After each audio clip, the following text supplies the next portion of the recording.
안녕하세요. 결혼을 앞두고 있던 20대 후반의 여성입니다. 정말 결혼을 해도 아쉽지 않을 좋은 사람이라 믿었는데 제가 사람 보는 눈이 많이 부족했나 봐요. 결혼을 앞두고 헤어졌다는 사실이 실감이 나질 않지만 믿었던 만큼 속았다는 배신감이 더 크네요. 남자친구와는 대학 때 동아리 활동으로 잠깐 만났던 사이입니다. 같이 활동하던 첫 해에는 가끔 같이 밥도 먹고 연락도 주고 받았었는데 대학 2학년을 마치기 전에 남자친구가 군대에 가면서 사이가 멀어졌습니다. 남자친구와 멀어지게 된 게 비단 군대 때문만은 아닙니다. 저도 2학년을 마치게 될 때쯤에 미국으로의 유학 기회가 생겨 해외를 나가게 되었던 이유도 있었어요.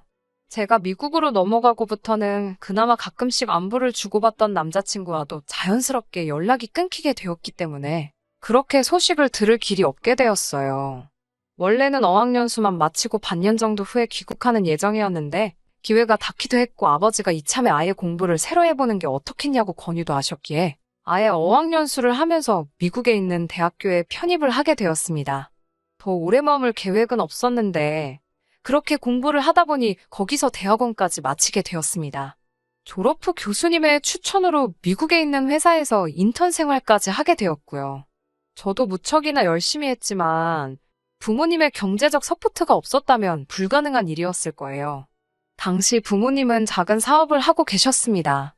자본금 5천만 원으로 시작한 작은 사업이었는데 우연한 기회로 국책 사업을 맡게 되면서 사업이 가파르게 성장할 수 있었어요. 덕분에 저도 미국에서 지내기 시작하면서 대학원까지 마칠 수 있었던 거고요. 귀국 후에는 전공을 살려서 한국에 있는 기업에 취직을 하려던 계획이었습니다. 그런데 돌아와서 지내다 보니 저의 전공을 살리기엔 아버지의 회사만한 곳이 따로 없겠다는 생각이 들더라고요. 아버지도 어느 정도 하고 계시던 사업을 제가 물려받기를 원하시던 눈치였고요. 하지만 제가 낙하산으로 들어가서 이미 잘하고 있는 회사에 물을 흐리고 싶지는 않았고 아버지도 제가 가장 밑바닥인 사원으로부터 시작해서 밑에서부터 착실하게 올라와서 회사 다른 사람들에게도 인정받는 게 수순이라고 생각하셨고 그 점을 강조하셨어요. 겸손이라는 미덕이 가장 중요한 것 아니겠냐며 회사에서 일을 시작할 수는 있게 하겠지만 특히 직장 동료들에게 제가 아버지의 딸이라는 점을 꼭 숨겼으면 하는 눈치셨습니다. 저 또한 아버지가 무슨 말씀을 하시는지 알았고 괜한 오해를 사고 싶지 않았으니 그렇게 하기로 했고 결국 아버지의 회사에서 일을 시작하게 되었습니다. 회사 생활을 시작한 지 2년쯤 지났을 무렵 승승장구까지는 아니지만 회사에서 어느 정도 저도 인정을 받으며 자리를 잡아가고 있던 시기였습니다. 사업이 잘 되기는 했지만 소규모 회사인지라 직원 수가 그렇게 많은 편이 아니에요. 그래서 사람이 들어오고 나가고를 모를 수가 없었습니다. 속한 부서가 다를지라도 서로 얼굴은 알고 지내는 편이고요. 하루는 신입사원을 뽑는데 인사 담당자가 저랑 같은 나이에 같은 대학교 출신이라고 저보고 혹시 아는 사람이냐고 물어왔어요. 지원자 중에 가장 인상 깊은 사람이라 그런데 혹시 제가 아는 사람이거나 한다면 의견 좀 들어보고 싶다고요. 그런데 지원자의 이력서를 보고 저는 깜짝 놀라게 되었습니다. 저랑 짧은 인연을 가졌던 남자친구의 사진이 붙어 있었거든요. 예전에 연락이 끊어진 친구에 대한 반가움보다 저와 알던 사이라는 걸 알려야 하나 말아야 하나 고민부터 앞서더라고요. 저는 대학교를 다니다가 유학을 떠나서 대학 시절의 인맥은 없는 거나 마찬가지다 하고 둘러댔어요. 그런데 그러고 얼마 뒤에 남자친구가 당당히 합격해서 회사에 입사하게 되었더라고요. 남자친구도 저를 알아본 눈치였는데 제가 저도 모르게 제 입에 손을 가져다 대며 남자친구에게는 비밀로 하라는 듯 제스처를 취했습니다. 사람들이 워낙에 말을 잘 만들어내기도 하고 말도 안 되는 소문으로 고생하는 사람들을 몇몇 봐와서 그런지 저도 모르게 그런 행동을 취했던 것 같아요. 그리고 그 이후로 결국 저는 처음 한 반년 동안은 남자친구를 모르는 척 했습니다. 그런 와중 하루는 남자친구에게 연락이 왔어요. 친한 친구가 되자는 건 아니지만 그래도 동료로서 친하게 지낼 수는 있지 않겠냐고요. 사실 신입 직원인데도 불구하고 일도 잘했고 우연찮은 기회였지만 저희 아버지와 출장을 자주 다녔어요. 아버지도 남자친구의 능력을 인정하는 분위기였고 저도 한층 멋져진 남자친구 모습에 저도 호감을 느끼고 있었거든요. 아무튼 남자친구가 먼저 용기를 내서 연락을 준 점에 대해 저는 고맙기도 하고 한편으로는 미안한 마음도 들었습니다. 그 이후로는 동료로서 가끔씩 점심도 같이 먹고 영화도 같이 보다가 결국 연인 사이로 발전하게 되었습니다. 그때쯤 아버지한테도 남자친구가 사실은 제가 한국에서 대학교를 다닌 시절부터 알던 사이라고 했습니다. 아버지는 혹시 남자친구 취직에 제가 연관돼 있던 거냐는 걱정만 하시고는 아니란 사실을 알고는 안도의 한숨을 내쉬었어요. 그리고 아버지도 사람이 참 괜찮고 능력도 있는 것 같으니 한번 잘 만나보라고 응원해 주셨습니다. 솔직히 신중하고 말수도 많이 없는 남자친구가 적극적으로 저에게 다가오기 시작했을 때 사실 전 속으로 적잖이 놀랐습니다. 학교 다닐 때부터 남자친구는 매사 지나치게 조심스럽고 여러 가지 경우의 변수를 고려하는 편이라 그런 신중함이 주변 사람들을 지치게 하는 편이었거든요. 지금 돌이켜 생각해보니 사람들을 많이 사귀지 않았던 것도 그런 성격 때문이 아니었을까 싶네요. 반면에 제 성격은 한다면 한다고 아니면 아닌 거지 어정쩡한 건 딱 싫어합니다. 어떤 일에 대한 결정을 내릴 때도 그렇고요. 그래서 저희 둘을 다 아는 사람들은 저희가 어떻게 결혼까지 약속했는지 이해가 안 된다고 고개를 저을 정도였어요. 문제는 남자친구의 이런 성격이 결혼을 준비하면서 큰 걸림돌이 될 거란 생각을 제가 미처 하지 못했다는 겁니다. 정확히 말하자면 이런 성격을 갖게 된 이유가 뭔지 알려고 하지 않은 게 문제였어요. 나중에 알게 된 일이지만 남자친구가 이런 성격을 갖게 된 데에는 남자친구 부모님의 영향이 굉장히 컸던 것 같네요. 결혼 이야기가 나오면서 남자친구 부모님에게 인사를 하러 가게 되었습니다. 남자친구 차가 고장이 났다고 해서 제 차를 끌고 가게 되었어요. 내비게이션에 남자친구가 준 주소를 치고 가는데 집을 찾기가 쉽지 않았어요. 결국 같은 동네를 3바퀴나 돌았는데도 집을 찾지 못했는데 아무 말도 없는 남자친구 모습이 어이가 없더라고요. 게다가 1시 반까지 도착하기로 되어 있었는데 시간은 이미 1시 40분을 넘어간 상황이었으니 어찌나 초조하던지요. 남자친구는 자기가 어머니한테 늦는다고 미리 연락을 해놓았다며 걱정하지 말라고 했지만 처음 인사를 드리러 가는 제 입장에서는 그런 말을 듣는다고 안심이 될 리가 없었지요. 만나 뵙기도 전에 흠이 잡힌 기분이었으니까요. 저는 남자친구에게 그냥 말로 옆에서 어디로 어떻게 가라고 알려달라고 몇 번을 말했는데 남자친구가 계속 그냥 내비게이션이 가라는 대로 가라며 말을 안 하는 거예요. 결국 의도치 않게 자기 집인데 어떻게 가는지도 모르냐고 화를 냈습니다. 남자친구는 우물쭈물해하며 워낙 오랜만이라 까먹었다고 하더군요. 원래 자기가 방향치에 길을 잘못 외운다고 설명을 하는데 분명히 지지난주 주말에도 부모님 뵈러 간다고 했던 사람이 2주 만에 그것도 다른 사람도 아닌 자기 부모님 집에 가는 길을 까먹었다는 게 전혀 납득이 되지 않는 변명이었습니다. 하지만 당시에는 운전 중인데다 이미 예민해질 대로 예민해진 상황에서 남자친구와 말다툼까지 벌이고 싶지는 않더라고요. 남자친구가 거짓말을 하고 있다는 건 확신하고 있었지만요. 어쩔 수 없이 일단 나중에 두고 보자 생각하고 시댁 찾기에 열을 올렸습니다. 그렇게 동네를 5바퀴도 넘게 돌다가 결국 남자친구 부모님이 집 앞으로 나와주신 덕분에 간신히 집을 찾을 수 있었습니다. 다행히 늦었음에도 불구하고 남자친구 부모님은 그렇게 화가 나신 눈치는 아니었습니다. 당신 아들에게 정신 좀 똑바로 챙기라고 하시면서 저에겐 운전하느라 고생했다 하시더군요. 남자친구 어머니께서는 식사 준비도 좀 늦어졌다며 잠깐 기다리라 하셨고 저는 거실 소파에 앉아 있었습니다. 거실에 앉아 찬찬히 집안을 둘러보는데 집이 정말 예쁘고 좋더라고요. 정말 잘 꾸며놓은 호텔이나 모델하우스처럼 보일 만큼 군더더기라곤 하나도 찾아볼 수 없는 집이었습니다. 평소에 남자친구가 워낙 평범하게 다니기도 했고 남자친구 재력에는 관심도 없었기에 솔직히 이렇게 고급스러운 집은 예상을 못했습니다. 아파트에서만 살았던 저였기에 한국에도 이런 미국식 주택이 있는 게 참 신기했어요. 어머님께 제가 2층도 구경해도 되냐고 조심스레 여쭈니 약간 당황하신 얼굴로 떨떠름하게 그러라 하시더군요. 그래서 2층에 올라가니 1층처럼 2층에도 간이 부엌이 하나 있었고 거실하고 방도 있더라고요. 이 큰 집에 남자친구 부모님만 사셔서 그런 건지 2층에는 사람의 온기가 하나도 느껴지지 않았습니다. 쎄한 기분을 뒤로하고 저는 다시 1층으로 내려가기 전에 화장실을 가려고 했어요. 그런데 화장실을 아무리 찾아도 찾을 수가 없었습니다.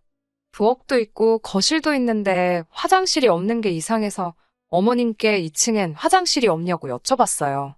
그런데 순간 어머님께서 아버님께 다시 2층엔 화장실이 없냐고 물으시더군요. 어머님 집인데 왜 그걸 아버님께 여쭤보는 건가 싶어서 순간 당황스러운데 어머님이 그런 제 생각을 읽으셨는지 사실 우리가 이사 온 지 얼마 안 돼서 잘 모른다고 말씀하셨습니다.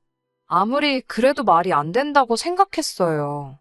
솔직히 자기가 사는 집에 화장실이 몇 개인지 어디 있는지를 모를 수가 있나 싶었으니까요. 식사를 마치고는 어머님의 설거지를 돕다가 주방 가위에 살짝 손을 베었습니다. 피도 많이 나질 않길래 그냥 밴드 하나 붙이면 해결될 것 같아 어머님께 혹시 구급상자는 어디 있냐고 여쭈니 아까보다 더 당황하신 표정으로 그런 게 집에 있나 모르겠네라며 허둥지둥 하시더라고요. 이 밖에도 식사 중 필요한 물건을 찾기 위해 찬장이란 찬장은 다 열어보시기도 했고 정원 관리는 어떻게 하시냐는 제 질문을 얼렁뚱땅 넘기시는 등 뭔가 찜찜한 일들이 있었어요. 식사 시간 동안 예비 시부모님이 보여주신 모습 또한 영 개운치는 못했습니다. 저란 사람에 대해서는 그다지 궁금해하지 않으시는 눈치였고 오로지 저희 부모님의 직장이나 재산에만 관심이 있으신 것 같았어요. 저는 아버지, 어머니 두 분 다 지금은 은퇴하고 집에 계신다고? 저는 두 분 재산에 대해서는 아는 바가 없다고 말씀드렸습니다. 결혼은 제가 모아둔 돈으로 할 생각이라고도 했고 어른들의 도움은 웬만해선 받지 않을 생각이라고요. 남자친구랑 사실 이 부분에 대해서는 이야기를 진지하게 나눠본 적은 없었지만 오래전부터 생각해온 저희 진심이긴 했습니다. 집으로 돌아오는 길에 남자친구는 말이 없었습니다. 제가 분위기를 좀 바꿔보려고 농담을 해도 피곤하다는 반응뿐이었어요. 그리고 다음 날이었어요. 점심시간에 남자친구가 잠깐 이야기 좀 하자고 하더라고요. 저는 어제 일에 대해서 남자친구 부모님이 무슨 이야기라도 하셨나 싶었습니다. 그런데 차에 타자마자 남자친구가 저더러 부모님이 은퇴하신 게 맞냐고 묻더라고요. 그래서 맞다고 하니까 아버지가 이 회사 오너가 아니냐고 물어왔어요. 저는 속으로 정말 당황했고 깜짝 놀랐습니다. 왜인지는 모르겠지만 어제 일에 대해 저도 어느 정도 찜찜한 기분을 느꼈기 때문인지 저도 모르게 거짓말을 했습니다. 오너라니 무슨 소리를 하는 거냐고. 아버지가 사장이면 내가 지금 왜 지금도 이 직급으로 일을 하고 있겠냐고요. 남자친구는 전에 없던 심각한 표정을 보이더니 그럼 네가 입고 걸치고 다니는 건 다 무슨 돈으로 사는 거냐고 묻더군요. 아무래도 검소하신 아버지와는 다르게 어머니는 제가 앞으로 시집도 가고 하려면 예쁘게 하고 다녔으면 좋겠다며 이것저것 좋은 걸 많이 사주시는 편이거든요. 저도 멋내는 걸 좋아하기도 해서 마다할 이유도 없고 해서 어머니가 사주시는 대로 다 잘 쓰고 있었고요. 아무튼 남자친구의 질문에 괜히 또 부모님이 재력이 있으시다고 둘러대기도 애매해서 이건 내가 벌어서 사는 거라고 대답했어요. 그랬더니 남자친구가 너 진짜 돈도 없으면서 부자 행세를 하고 다닌 거냐고 어이없다며 웃는 거예요. 처음에는 상황 파악이 안 돼서 남자친구가 왜 이러지 싶었습니다. 남자친구는 저더러 그럼 이 차는 네 차가 맞냐고 묻길래 내가 설마 남의 차를 타고 다니겠냐고 내 차가 맞다고 하니 저더러 진짜 이해가 안 된다면서 다짜고짜 제가 이렇게 개념 없는 여자인지 몰랐다는 거예요. 제가 도대체 하고 싶은 소리가 뭐냐고 따지자 그럼 결혼할 자금은 얼마나 있냐고 물어보더군요. 제가 그런 걸 물어보는 너는 얼마나 있냐니까 저더러 얼렁뚱땅 넘어갈 생각 말고 솔직하게 불랍니다. 남자친구랑 만나는 동안 남자친구가 저한테 이런 화법을 한 번도 쓴 적이 없었기에 너무 당혹스러웠어요. 결국 제가 남자친구에게 당장 차에서 내리라고 했습니다. 그러자 하긴 네가 가진 게 이게 다인가 본데 간수 잘 해야지라며 제 어깨를 툭툭 치고 내리는 거예요. 사무실로 돌아왔는데 온몸이 부들부들 떨리고 어이가 없더라고요.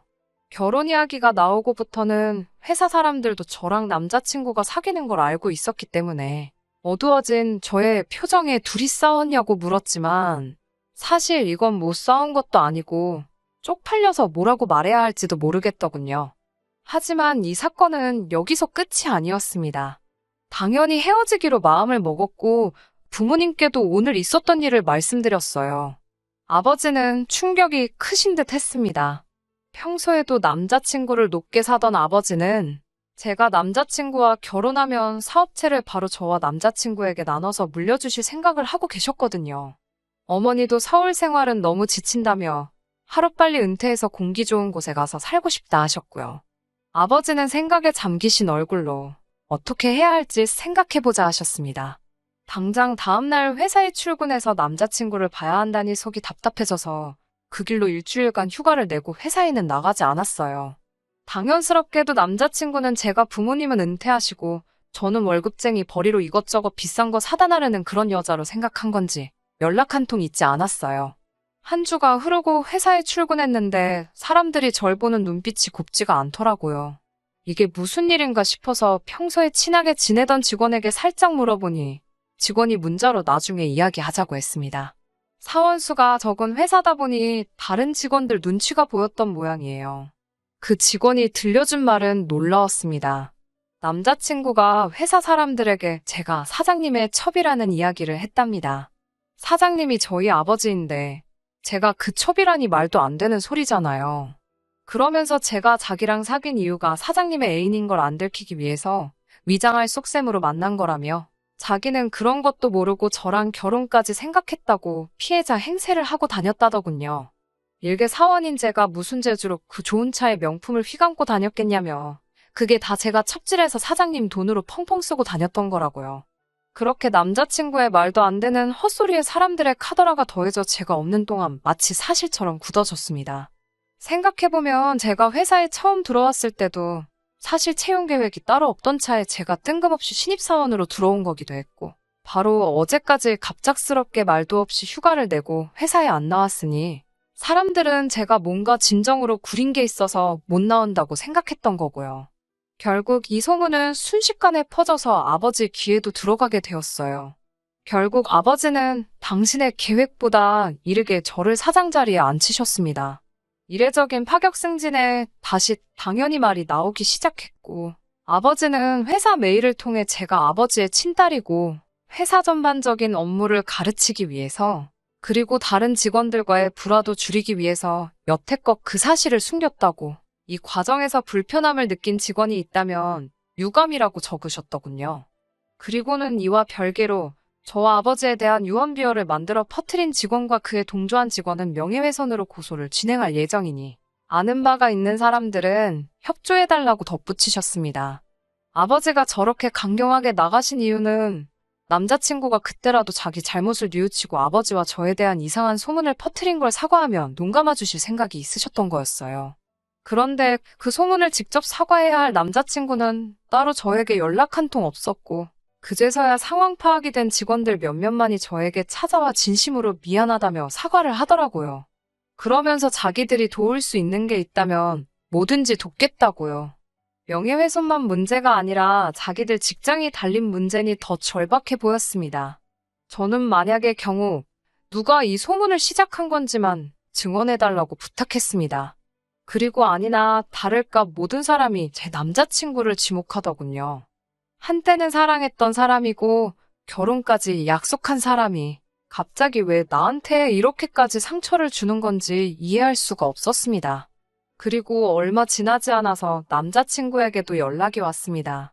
남자친구는 저에게 이 모든 일이 저 때문이라며 처음부터 자기를 왜 속였냐고 하더군요. 그러면서 이제라도 자기가 진실을 알았으니 다시 예전으로 돌아가자입니다. 소문에 대한 사과를 할 줄 알았더니 헛소리를 시전하러 나온 거더군요. 마치 자기가 다시 저를 받아주겠다고 말하는 게 참 어이가 없었어요. 남자친구는 저보고 왜 자기한테까지 그 사실을 숨겼느냐고 재차 따지듯이 물었습니다.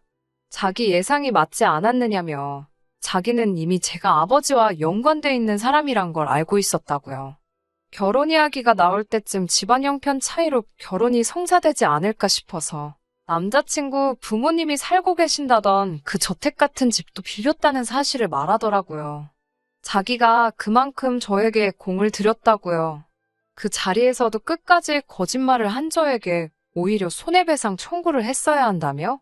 어차피 결혼할 사이에 그렇게까지 하겠냐며 자기가 저희 거짓말을 눈 감아주겠다는 듯이 뻔뻔하게 나오더라고요.